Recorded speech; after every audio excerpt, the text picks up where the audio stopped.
អ្នកណាជាអ្នកគ្រប់គ្រងសុខភាពផ្លូវចិត្តសំខាន់ណាស់អ្នកមិនអាចនឹងមើលរំលងឱកាសនៅលើផែនដីសម្រាប់ម្នាក់មានតែម្ដងគួរតែគិតគំវៃប្រហែលកុំឲ្យគោបាត់ទៅធ្វើរបង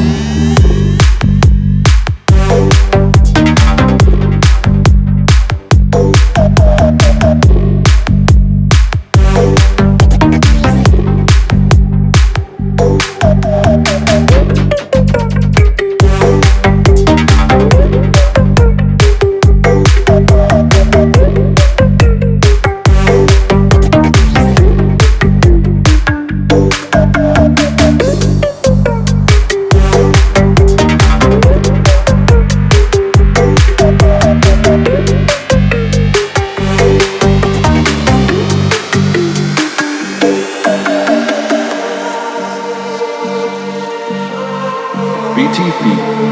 Swati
សាមនេះអាយុប្រមាណណាខ្លួនប្រាណក៏ធំដែរហើយឥឡូវនៅសល់ឯខ្លះសំណួរមួយនឹងវាគ្មានចម្លើយកុំដាល់ស៊ីដែរចៃខ្លាំងពេកសំចៃខ្លះទៅលើវើយកុំបដោតទៅដល់តែឈឺសុខភាពសំខាន់ណាស់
Pasa